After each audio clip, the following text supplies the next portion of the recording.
Lucknow super Jains அணியை வீழ்த்தி RCB அணி குவாலிஃபயர் ஒன்றுக்கு தகுதி பெற்றுதுங்க. ஸோ நேற்று மேட்ச்சில் டாஸ் வந்து ஜிதேஷ் சர்மா ஜெயிச்சிருப்பாரு, பவுலிங் சொல்லியிருப்பாரு. பிரெட்ஸ்கியும் மார்ஷும் ஓப்பன் பண்ணியிருப்பாங்க. பிரெட்ஸ்கி வந்து துஷாரா பாலில் அவுட் ஆயிடுவார். ஸோ அடுத்து மார்ஷ் அண்ட் பண்ட் தான் நம்பர் 3ல வருவார். ரெண்டு பேரும் ரொம்ப தண்ணி காட்டினாங்க, கட்டேசி வர கொண்டு போனாங்க. ஒரு கட்டத்தில் மார்ஷ் வந்து ரொமாரியோ ஷெப்பர் பாலில் அவுட் ஆனார் 67 ரனில். ஸோ மறுபுறம் பார்த்தீங்கன்னா 27 கோடிக்கு வாங்கின ரிஷப் பண்ட் வந்து அபாரமாக ஆடி 61 பாலில் செஞ்சுரி அடித்தாருங்க. 118 ரன் கிட்ட அடித்தார் கடைசியாக. ஸோ பூரான் 13 ரன்ல அவுட் ஆகிட்டார். ஃபைனல் ஸ்கோர் 228க்கு 3. ஸோ 229ன்னு ஒரு இமாலய இலக்கூட களமிறங்கினாங்க king, Kohli and Salt. So king வந்து ஒரு 54 ரன் அடித்தார், சால்ட் வந்து 30 ரன் அடித்தார்.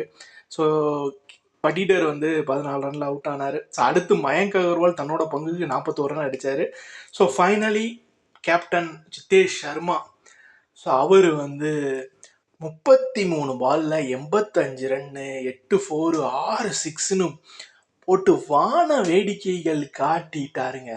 ஸோ அவரோட அதிரடியான ஆட்டத்தினால 18.4 ஓவர்லேயே 230 ரன் அடித்து இமாலய இலக்கை வந்து சேஸ் செய்து குவாலிஃபயர் ஒன்றுக்கு பஞ்சாப் கூட ஆட போகிறாங்க. ஸோ ரொம்ப டஃப்னு தான் நினச்சாங்க. என்னடா பவுலர்ஸ் வந்து ரொம்பவே எக்ஸ்பென்சிவாக தான் இருந்தாங்க நேற்று ஆர்சிபி பவுலர்ஸ். அங்கே சேம் லக்னோ பவுலர்ஸும் அப்படி தான் இருந்தது. ஸோ பக்காவான ஒரு ரோடு ட்ராக்காக தான் இருந்தது. பேட்டர்ஸ் என்ஜாய் பண்ணி ஆடினாங்க. So at the last RCB ஜெயிச்சிட்டாங்க. ஸோ குவாலிஃபயர் ஒன்றுக்குள்ளே போகிறாங்க, பஞ்சாப் கூட ஆட போகிறாங்க. ஸோ இதை நீங்கள் எப்படி பார்க்குறீங்கிறத மறக்காமல் கீழே கமெண்ட் பண்ணுங்கள். அந்த வீடியோ பிடிச்சிருந்தா சப்ஸ்கிரைப் பண்ணுங்கள், சேனல் லைக் பண்ணுங்கள்.